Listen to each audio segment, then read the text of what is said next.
नारद जी ने पूछा, ब्राह्मण, पिता के यज्ञ में अपने शरीर का परित्याग करके दक्ष कन्या जगदम्बा सती देवी किस प्रकार गिरिराज हिमालय की पुत्री हुई? किस तरह अत्यंत उग्र तपस्या करके उन्होंने पुण्य शिव को ही प्रतिरूप में प्राप्त किया? यह मेरा प्रश्न है। आप इस पर भली भांति और विशेष रूप से प्रकाश डालिए। ब्रह्मा जी ने कहा, मुने नारद, तुम पहले पार्वती की माता के जन्म और विवाह और अन्य भक्तिवर्धक पावन चरित्र सुनो। मुनिश्रेष्ठ, उत्तर दिशा में पर्वतों का राजा हिमवान नामक महान पर्वत है, जो महातेजस्वी और समृद्धिशाली है। उसके दो रूप प्रसिद्ध हैं, एक स्थावर और दूसरा जंगम। मैं संक्षेप में तुम्हें सूक्ष्म स्थावर स्वरूप का वर्णन करता हूँ। वह रमणीय पर्वत नाना प्रकार के रत्नों का आकार खान है और पूर्व तथा पश्चिम समुद्र के भीतर प्रवेश करके इस तरह खड़ा है मानो भूमंडल को नापने के लिए कोई मानदंड हो। वह नाना प्रकार के वृक्षों से व्याप्त है, अनेक शिखरों के कारण विचित्र शोभा से संपन्न दिखाई देता है। सिंह, व्याघ्र आदि पशु सदा सुखपूर्वक उसका सेवन करते हैं। हिम का तो वह भंडार ही है, इसलिए अत्यंत उग्र जान पड़ता है। भांति भांति के आश्चर्यजनक दृश्यों से उसकी विचित्र शोभा होती है। देवता, ऋषि, सिद्ध और मुनि उस पर्वत का आश्रय लेकर रहते हैं। भगवान शिव वह बहुत ही प्रिय है, तपस्या करने का स्थान है। स्वरूप से ही वह अत्यंत पवित्र और महात्माओं का भी पावन करने वाला।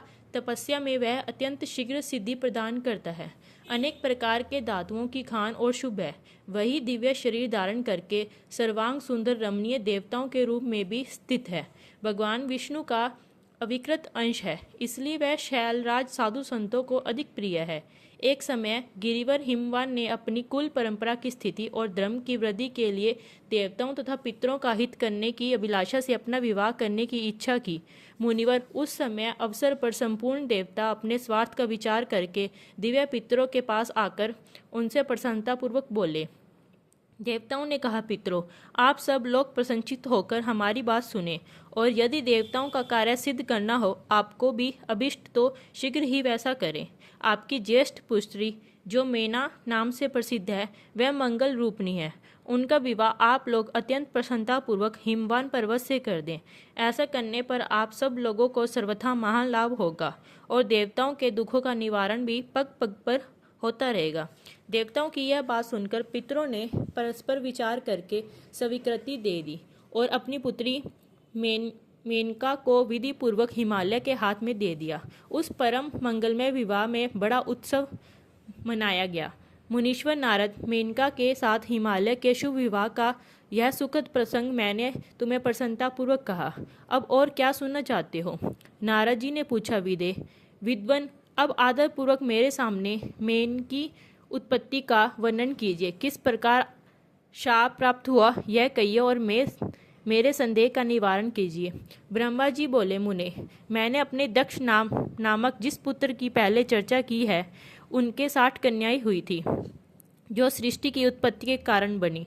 नारद, दक्ष ने कश्यप आदि श्रेष्ठ मुनियों के साथ उसका विवाह किया था। यह सर्व विद्वान तो तुम्हें विदित ही है। अब प्रस्तुत विषय को सुनो। उन कन्याओं में एक स्वधा नामक की कन्या थी, जिसका विवाह उन्होंने पितरों के साथ किया।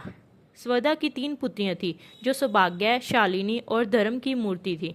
उनमें से ज्येष्ठ पुत्री का नाम मेना था, मंजली धन्या के नाम से प्रसिद्ध थी, और सबसे छोटी कन्या नाम कलावती था।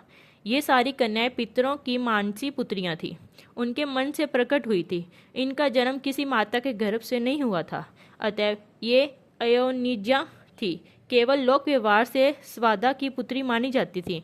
इनके सुंदर नामों के कीर्तन करके मनुष्य संपूर्ण अभिष्ट को प्राप्त कर लेता है। ये सदा संपूर्ण जगत की वंदनीयता लोक माताएं हैं और उत्तम अबूदिया से सुशोभित रहती हैं।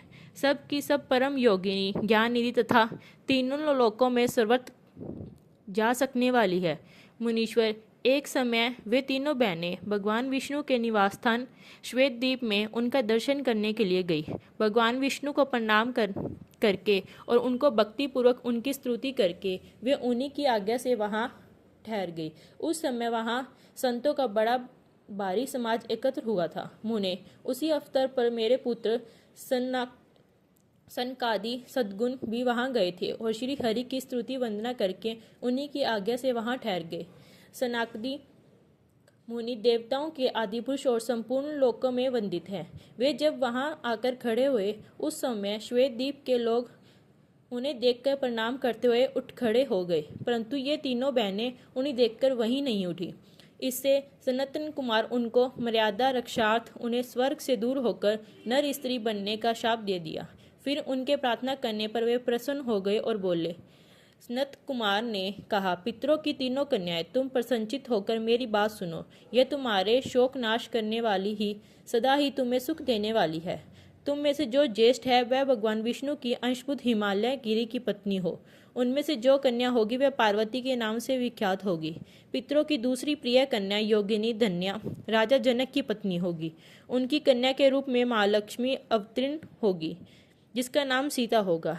इसी प्रकार पितरों की छोटी पुत्री कलावती द्वापर के अंतिम भाग में वृषभानु वैश्य की पत्नी होगी। उसकी प्रिय पुत्री राधा के नाम से विख्यात होगी। योगिनी मेना पार्वती जी के वरदान से अपने पति के साथ उसी शरीर में कैलाश नामक परम पद को प्राप्त हो गई।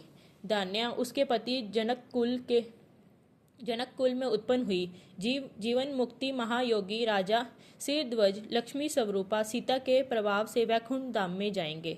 वृषभानु के साथ वैवाहिक मंगल कृत्य संपन्न होने के कारण जीवन मुक्त योगिनी कलावती भी अपनी कन्या राधा के साथ गोकुल धाम में जाएगी। इसमें संशय नहीं है। विपत्ति में पड़े बिना कहाँ किनकी महिमा प्रकट होती है। उत्तम कर्म करने वाले पुण्यता पुरुषों का संकट जब टल जाता है तब उन्हें दुर्लभ सुख की प्राप्ति होती है। अब तुम लोग प्रसन्नता पूर्वक मेरी दूसरी बात भी सुनो, जो सदा सुख देने वाली होगी। मेनका पुत्री जगदम्बा पार्वती देवी अत्यंत दुस्सह तप करके भगवान शिव की प्रिय पत्नी बनेगी। धन्या की पुत्री सीता भगवान श्री राम जी की पत्नी होगी और लोकाचार का आश्रय ले श्री राम के साथ विहार करेगी। साक्षात गोकुल धाम में निवास करने वाली राधा ही कलावती की पुत्री होगी। वे गुप्त स्नेह में बंधकर श्री कृष्ण की प्रियतमा हो बनेगी। ब्रह्मा जी कहते हैं, नारद, इस प्रकार शाप की बजाय दुर्लभ वरदान देकर सबके द्वारा प्रशंसित भगवान सनत कुमार मुनि भाइयों सहित वही अंतर्ध्यान हो गए। तात पितरों की मानसी पुत्री वे तीनों बहनें इस प्रकार शाप मुक्त हो सुख पाकर तुरंत अपने घर को चली गई।